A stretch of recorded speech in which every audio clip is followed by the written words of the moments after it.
Today we've got quite the update on Sweet Baby Inc., and let me tell you, it's a roller coaster of controversy and questionable decisions. But before we dive in, a quick acknowledgement of the recent passing of the legendary Dragon Ball creator Akira Toriyama. Our condolences go out to his family and fans around the world. And I wish I could say that was just really random and had no tie to the video or Sweet Baby Inc. whatsoever, but we'll find out later in the video, such is not the case. And in fact, Akira Toriyama's passing is now part of Sweet Baby Inc.'s drama fest that unfolds on X nearly every day. So, Sweet Baby Inc., the inclusion-focused narrative consultation company, has been stirring up quite a storm. Founded in 2018, their mission, as detailed on their website, is to tell better, more empathetic stories while diversifying and enriching the video games industry. Oh, that sounds so noble, doesn't it?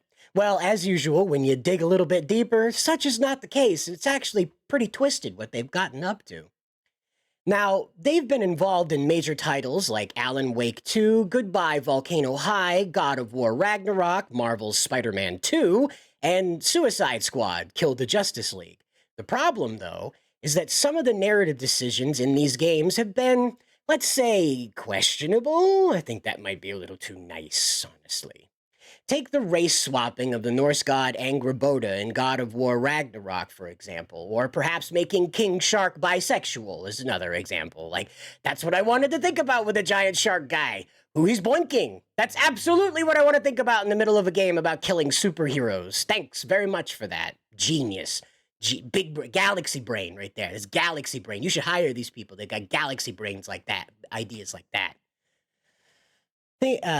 Things took a turn when a based player created a Steam curator page titled Sweet Baby Inc. Detected. They aimed to warn others about which games featuring Sweet Baby Inc.'s involvement should be avoided, and rightfully so.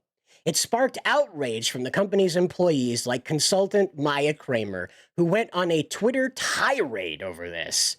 They think a company of narrative designers and freelancers on projects has somehow single-handedly caused the employment collapse in games. Unquote. So, you pick a scab, guess what you find, right? You lift a rock, you find all these creepy crawlies under there. How about that? But instead of addressing the concerns, Kramer's alarmist tweets drew attention to the Steam curator page. The Streisand effect kicked in, and the page's membership skyrocketed from 9,263 followers to 68,240 within days. And now, ladies and gentlemen, we'll go ahead and take a look at it over here. It's sitting at over 250,000 followers right now. That's how badly Sweet Baby Inc. screwed this up. Now, here's where it gets interesting, all right? As if it wasn't already interesting.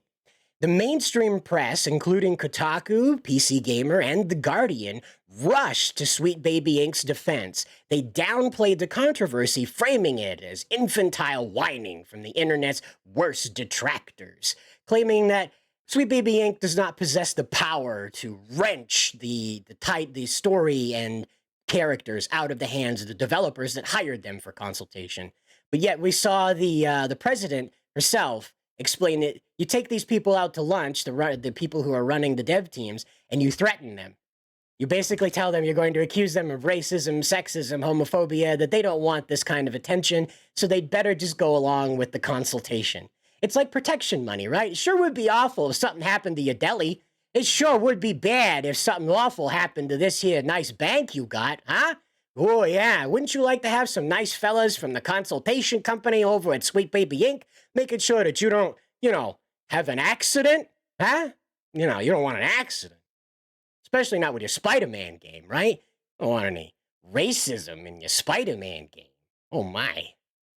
But just when you thought these freakos couldn't get any more freaky, we run into this little gem right here. And just when you thought it couldn't get any more questionable, Sweet Baby Inc. writer Chris Kindred took advantage of the tragic passing of Akira Toriyama to push a racially charged narrative. Instead of offering condolences, he grandstanded on Toriyama's grave, reigniting debates around Dragon Ball's Mr. Popo character, of all things to bring up in this time. The controversy around Mr. Popo's design is not new, with accusations from Western audiences that there's some type of racism involved.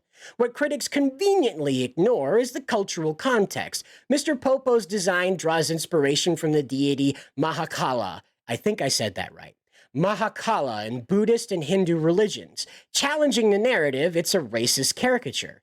If a writer can't be bothered to actually research and engage with other cultures, can they truly claim to be a proponent of diversity and inclusion? And I'll leave that up to you folks out there in YouTube land. Let us know down in the comments below how you feel about all this mess, and let us know if you want further updates on this whole mess as an encapsulation. Don't worry, we'll continue to follow these freaks as they continue to pile up the social faux pas, as they freak out over this whole curator page thing that's simply pointing out this isn't a fun game. Don't waste your money on it, right? Feel free to hit like and subscribe. Like I said, we'll still continue to follow the Sweet Baby Ink mess, but count on more updates like this that encapsulate the current mess as it stands. Anyway, we'll see you in the next one. Good luck out there.